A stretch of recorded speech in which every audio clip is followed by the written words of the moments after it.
วิววันนี้เนี่ยผมพามาขึ้น Business Class ครับของสายการบิน EVA นะครับหรือว่าคนไทยอาจจะเรียกว่า EVA Air นะครับเป็นสายการบินของไต้หวันครับวันนี้เนี่ยผมจะเดินทางจากที่นี่นะครับสนามบินไทเปไปที่ซานฟรานซิสโกครับใช้เวลาประมาณ 12-13 ชั่วโมงเลยนะครับสายการบิน EVA เนี่ยผมบอกว่าคนไทยก็จะคุ้นเคยค่อนข้างมากเลยนะครับเพราะว่าหลายคนก็จะเดินทางมาจากกรุงเทพแล้วก็มาที่ไทเปใช่ไหมครับหรือว่าไปอเมริกาเนี่ยก็สามารถต่อเครื่องไปได้หลายเส้นทางนะครับรวมถึงฝั่งยุโรปเองเนี่ยEVAเนี่ยก็มีทั้งจากกรุงเทพนะครับไปอัมสเตอร์ดัมไปลอนดอนแล้วก็ไปเวียนนาด้วยนะครับเรียกว่าเรามีโอกาสได้ใช้บริการค่อนข้างเยอะครับวันนี้ผมพามาขึ้น Business Class ครับของเขาเนี่ยมีชื่อคลาสว่า Royal Laurel Class นะครับบน Boeing 777-300ER ครับวันนี้จัดเต็มนะครับเพราะว่านี่เป็นหนึ่งใน Business Class ที่น่าสนใจมากๆเลยครับไปชมพร้อมกันเลย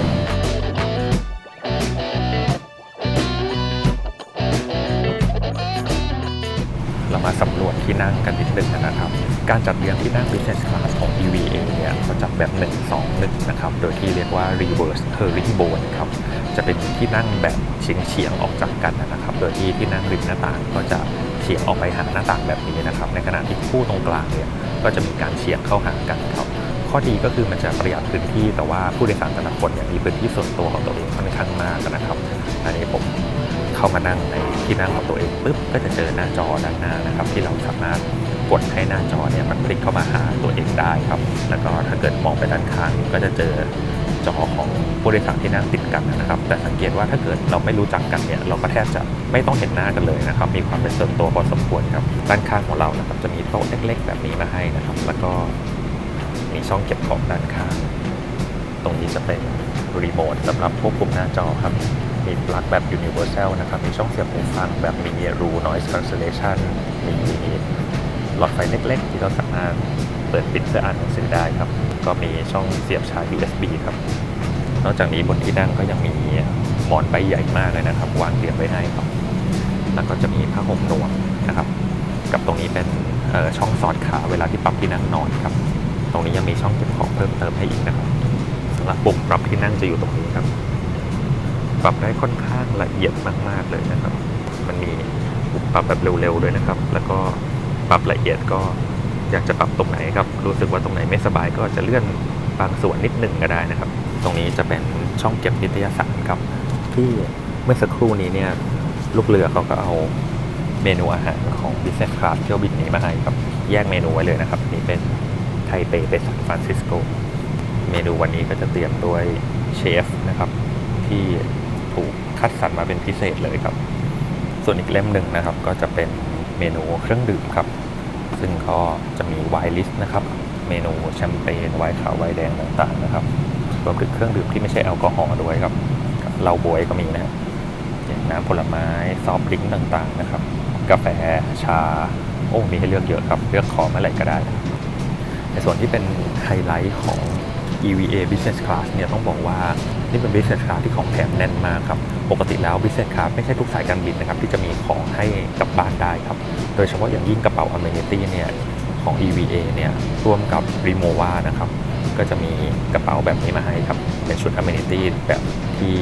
หลายๆคนอยากได้แล้วก็เฉพาะบางสายการบินเท่านั้นนะครับที่จะให้ส่วนมากจะเป็นบน First Class ด้วยครับแต่ว่าด้วยความที่ EVA เนี่ยไม่มี First Class นะครับเขาก็เลยจัดเต็มกับ Business Class ของเขามากๆครับมาดูสีที่ได้วันนี้นะครับต้องบอกว่าแต่ละไฟจะได้คนละสีกันครับสีสวยมากเลยนะครับนี่เป็นสีน้ำตาลคล้ายๆสีไวน์แดงครับก็จะมีโลโก้ EVA ตรงนี้แล้วก็โลโก้ Rimowa นะครับข้างในเนี่ยก็จะมีหลายอย่างมากนะครับอันนี้เป็นถุงเท้ากับที่ปิดตาครับออกแบบมาเป็นสีแดงนะครับแล้วก็คาดคำว่า EVA Air นะก็ชุดด้านในก็จะมีหวีนะครับชุดแปรงสีฟันยาสีฟันที่อุดหูอันนี้เป็นผ้าเช็ดเลนครับมีลิปบาล์มโอ้ให้ของค่าแรงเลยนะครับมีค่าแรงเหมือนกันครับเป็นบอดี้โลชั่นนะครับแล้วก็เป็นครีมสำหรับทามือครับนอกจากสวยงามแล้วก็เอาไปใช้ประโยชน์จริงได้ด้วยนะครับหลายคนสะสมกระเป๋าใบนี้ครับนอกจากนี้นะครับเขายังมีชุดนอนมาให้ด้วยนะครับชุดนอนเนี่ยล่าสุดคอลเลคชันล่าสุดของปีนี้เนี่ยก็คือเขาร่วมกับเจสันวูครับสำหรับออกแบบชุดนอนมาโดยเฉพาะนะครับอันนี้เราสามารถเปลี่ยนเพื่อที่จะใช้นอนบนเครื่องแล้วก็สามารถเอากลับบ้านได้ด้วยครับยังไม่พอแค่นั้นนะครับเขามีรองเท้าแตะสำหรับบนเครื่องบินด้วยครับเป็นของเจสันวูเหมือนกันครับเดี๋ยวแกะให้ดูครับส่วน หูฟังนะครับที่ให้บนเครื่องบินเนี่ยอันนี้ใช้บนเครื่องได้อย่างเดียวนะครับเป็นหูฟัง noise cancellation ครับที่ EVA เนี่ยใช้ซีรีส์เรียกว่า Thunder นะครับอันนี้เอากลับบ้านไม่ได้ครับแต่ว่าเรียกว่าให้ของดีมาเลยทีเดียวนี่ครับซีรีส์ของหูฟังเอาละครับตอนนี้ใกล้ถึงเวลาเทคออฟแล้วนะครับเดี๋ยวเราไปดูกันว่าบริการของ EVA Air นะครับใน Business Class เนี่ยเป็นยังไงกันบ้างครับไปดูกันเลย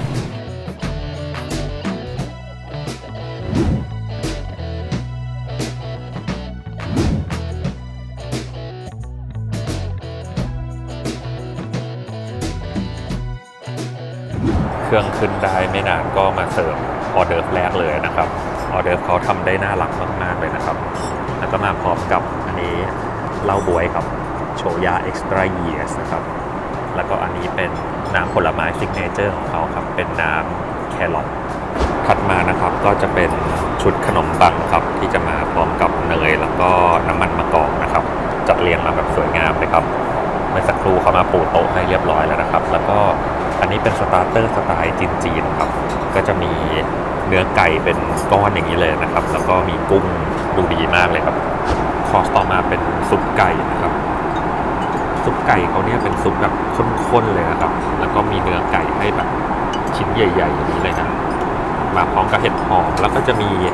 หอยเชลล์นะครับฝานบางๆปนมาด้วยครับอันนี้ดูน่ากินมากๆแล้วก็กลิ่นหอมมากๆด้วยเสิร์ฟมาหลายคอร์สยังไม่ถึงเมนสักทีนะครับเรียกว่าเสิร์ฟกันรัวๆเลยครับอันนี้เป็นคิวของสลัดบ้างครับเขาจะมีน้ำสลัดให้เลือก2อย่างด้วยนะครับหลักครับจานเมนคอร์สที่เป็นทีเด็ดเนี่ยมาแล้วนะครับอันนี้เป็นบะหมี่ครับที่ราดซอสมาพร้อมกับซี่โครงหมูนะครับจริงๆแค่สตาร์เตอร์ทั้งหลายนี่ก็แทบจะเอาอิ่มแล้วนะครับเรียกว่าอาหารนี้มีให้แบบไม่กักเลยครับ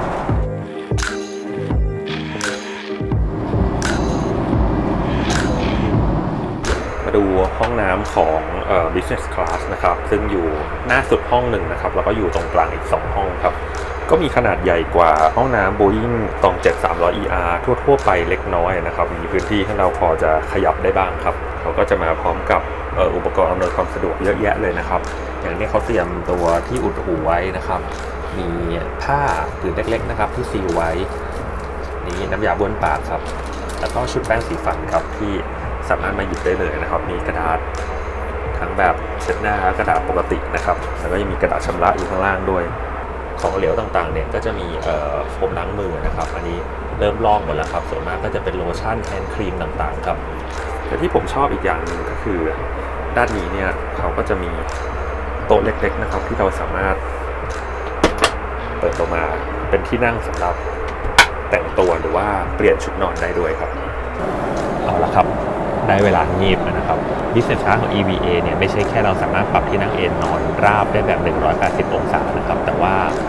เราสามารถเรียกให้พนักงานเนี่ยมาปูเตียงหรือว่าปูผ้าปูที่นอนได้ด้วยครับเดี๋ยวผมลองเรียกดูนะครับ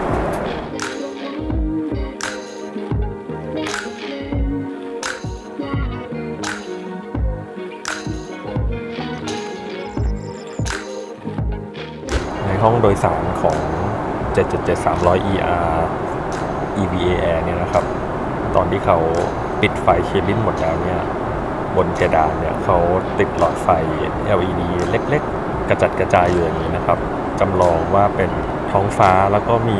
ดาวระยิบระยับอยู่เป็นลูกเล่นเก๋ๆของเขาครับ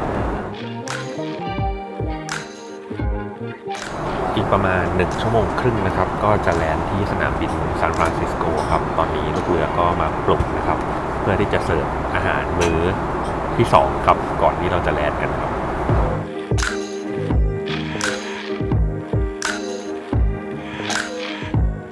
มาเสิร์ฟนะครับอาหารมื้อที่2ก่อนแลนด์ที่ซานฟรานซิสโกนะครับตอนนี้ถ้าดูเวลาที่ซานฟรานเนี่ยก็ประมาณเกือบตี 5นะครับ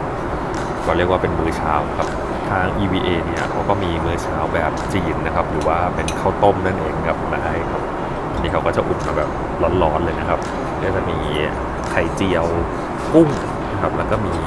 หมูหยองแล้วก็มีของดองต่างๆครับสำหรับ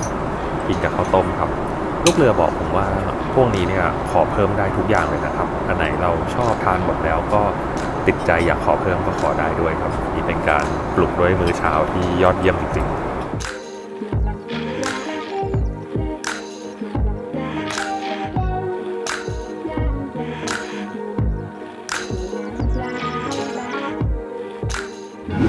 เอาล่ะครับนี่คือรีวิวของ Royal Royal Class หรือว่า Business Class นะครับของ EVA Air ครับจากไทเปถึงซานฟรานซิสโกนะครับก็โดยรวมแล้วเรียกว่าน่าประทับใจมากครับส่วนที่ผมชอบมากของ EVA ก็คือจริงๆผมใช้บริการเส้นทางนี้ค่อนข้างบ่อยนะครับทุกครั้งเลยเนี่ยก็คือจะมีความมาตรฐานของเขาอะนะครับแล้วการบริการค่อนข้างคงที่มากๆนะครับรสชาติอาหารคงที่มากๆเรียกว่าเป็นหนึ่งใน Business Class ที่ไว้ใจได้เลยที่สำคัญก็คือ EVA เนี่ยเป็นหนึ่งในสมาชิก Star Alliance ด้วยนะครับเราสามารถเก็บไมล์สะสมเข้าโปรแกรม Royal Class การบินไทยได้อย่างบินมาอเมริการอบหนึ่งใน Business Class ในกรุงเทพไทเปซานฟรานเนี่ยไปกลับก็ได้รวม 20,000 ไมล์เลยนะครับผมอูสปิดนายกับผมไมค์คลิปนะสวัสดีครับ